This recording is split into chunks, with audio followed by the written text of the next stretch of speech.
What are you doing? I'm dancing. Why? What do you have? I have a sperm bag, and we're going for our second IUI. Oh, yeah. And hopefully, in the video angle we do today, you'll be able to tell that my giant tits are choking me. That's all IUI footage just from yesterday. Is like they look like torpedoes, and I'm just like. So hopefully that will show up in today's video. We've got to do a better angle. See you guys soon. Okay guys, so we're on our way now. I don't know how we got up like early. I did like, I don't know why we're still making it out at the same time. I was trying to make it out earlier of the house. But Justin was like, do you turn the camera off? He's like, what kind of dance was that? Like, well, he's like the white girl dance or whatever, like awkwardly dancing. Yeah, I don't really dance like that. When I dance like that, it's just to be funny. Like, I took dance all through high school, and I am pretty awesome dancing at the club. What do you say? So you're trying to save yourself some embarrassment here? What embarrassment? I've danced like that before on camera. And then remember in HEB? The HEB dance? I don't. You literally, you're the one that took it. I was present. I don't remember what the dance was. Oh, it was similar. You know I don't dance like that. I know you don't dance like that. Oh, yeah. It's just funny. I'm not trying to save embarrassment. I think there's several dances like that. When I got my period, I was like, yeah, it's not really how I dance. I think Justin was concerned this morning when he took the camera off that you guys would think I really danced like that. Like I'm at weddings like this. It was a very awkward dance.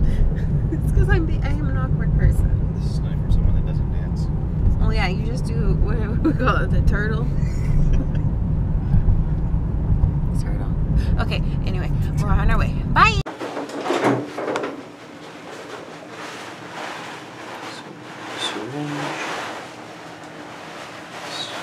It's hard to see this catheter, and then obviously schedule.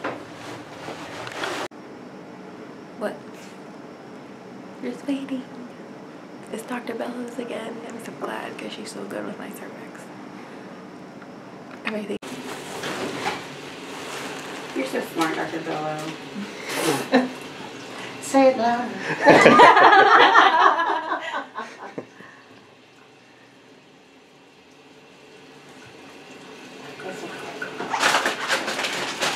You wanted the longer one, didn't you? Yes. Okay.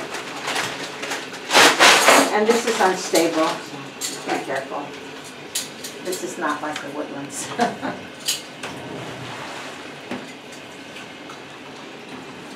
And I like where it came from. Yeah. Thank you. You're welcome. All right, here we go again. I hope it was good as yesterday. Me too. My cervix loves you. So. That's what most cervix say. Just feel this. Is this too hot? No. Okay. Oh wait, yeah. Yeah. Okay. Okay. Yeah. Just relax this. Okay. I'm just putting my finger in there. Relax this muscle. We know you're strong. So.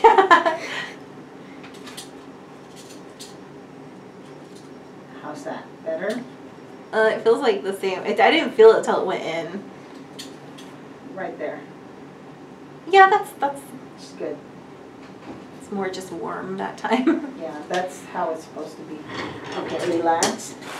That's it. Relax. I see it, and I'm getting there.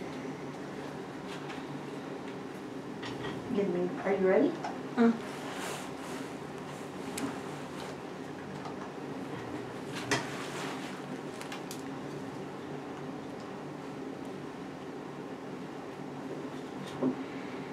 Let's see your cervix.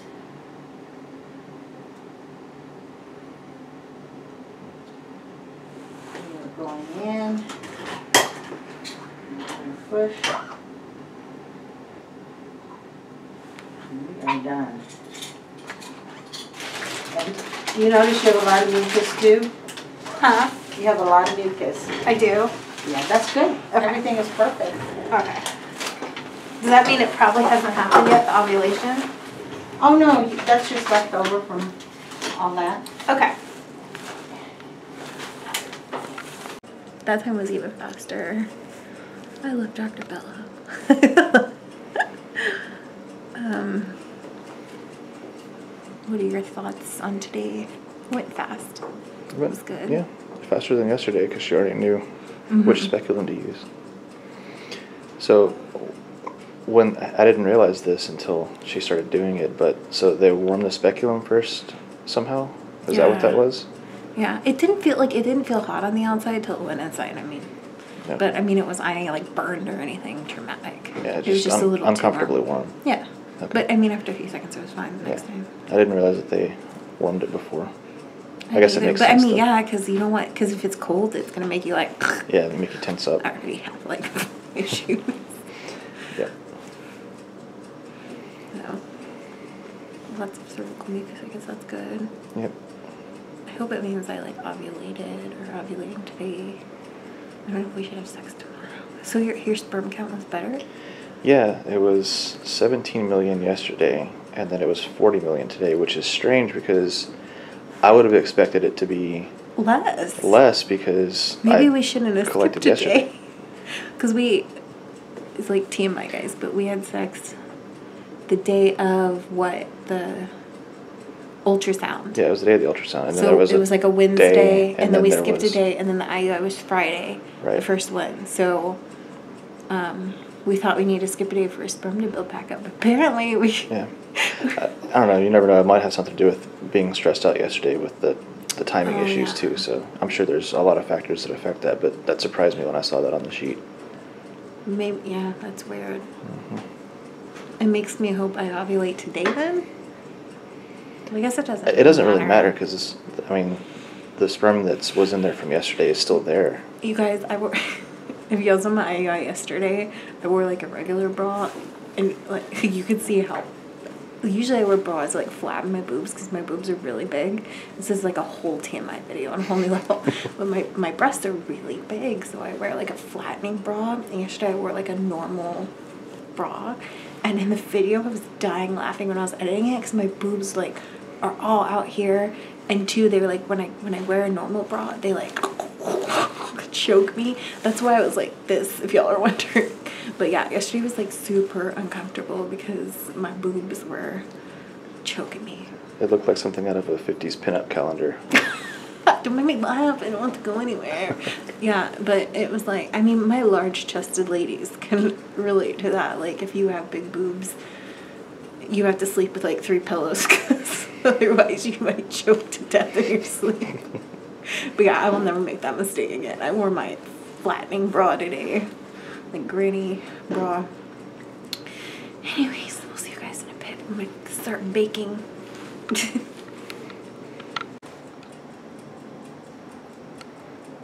In about 12 minutes. Started at 15, I believe. So. Okay, so I'm not being a negative Nancy, but I thought we would talk about this. Justin just said, we're talking about how at first we didn't know we were doing 2 IUIs, and now we see why it costs so much. And I was like, who knows, maybe because the injections is double what we paid today. Injections is almost $3 grand, and I don't think that includes the medicine. We're like, oh, it probably has more monitoring, and maybe they do 3 IUIs. And I go, oh, when we move to that, well, I'll ask. And he's like, what do you mean move to that? You're pregnant. And I was just like, if any of you guys have been like infertile for a long time, like maybe you can relate to this. Like, I'm not being negative. I was being kind of positive yesterday, right? Yeah. Yeah. Well, like when we went to dinner, I was like, Yeah, more positive than we have been in the past. Yeah, I would say that.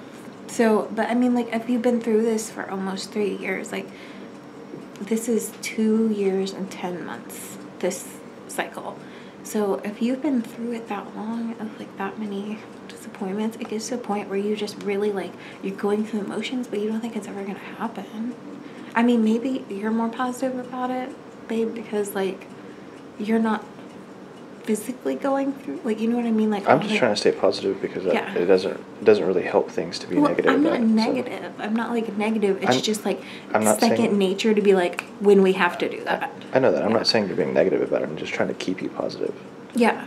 But it's like, it's almost second nature to just be like, oh, well, when we have to do the next thing or when we have to do IVF, you know? Yeah. It's hard to imagine not necessarily being negative. I understand. Yeah. But that's why I say that, so that try to get you back in that positive thinking. Yeah. No, positive thinking, it was just like a natural reaction.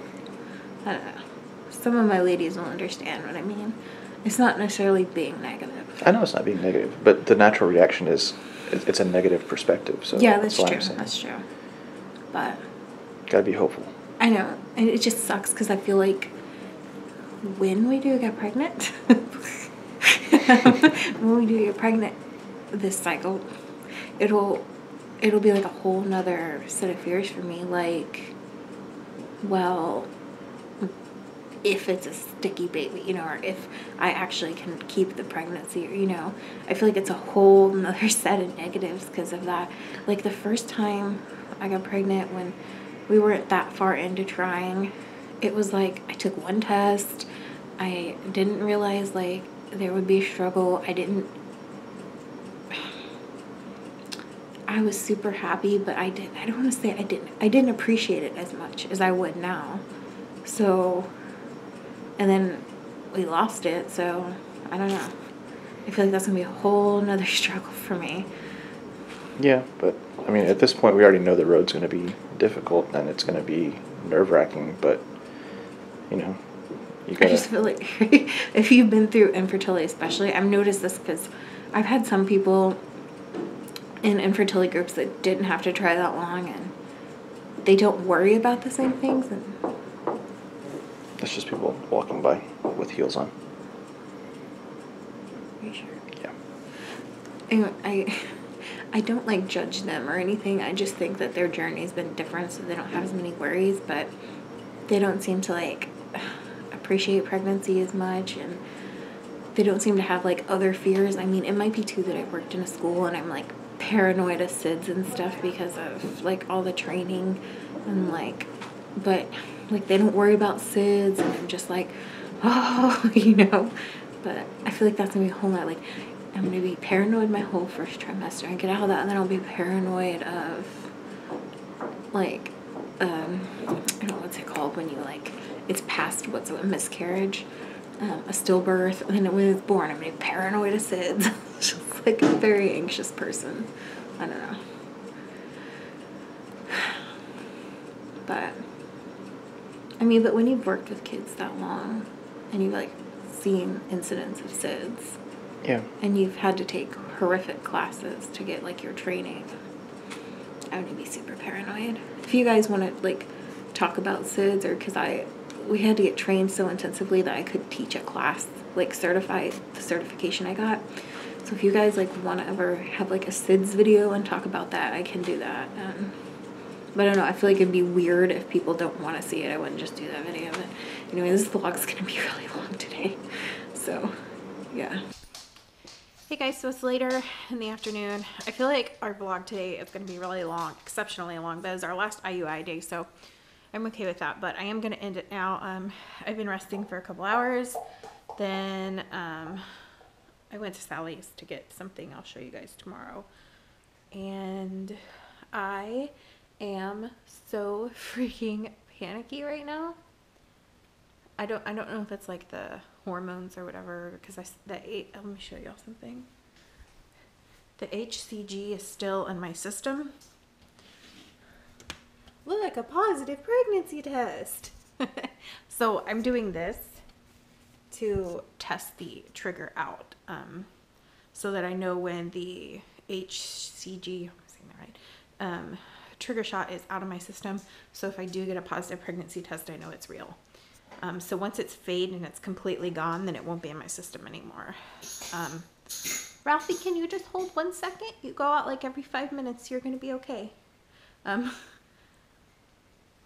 don't remember what I was saying. Oh yeah, tonight I'm just going to like watch some TV, and then tonight and relax. And then tonight I'm going to see my dad. We're going to take them to dinner at this Mexican restaurant called the Spanish Village. It's in Houston. And my mom used to go there like with my Nana and my, oh, he's being so dramatic. Like he was literally probably just out, with my my mom and my nana and my grandpa and all my uncles used to go there when they were little kids. And when I was little kids, I grew up going there. And literally, like, there was a waiter. His name was Lionel, and he was always there, like, growing up until like probably like a couple years before my mom died. He died, but he was always like our waiter, and I don't know.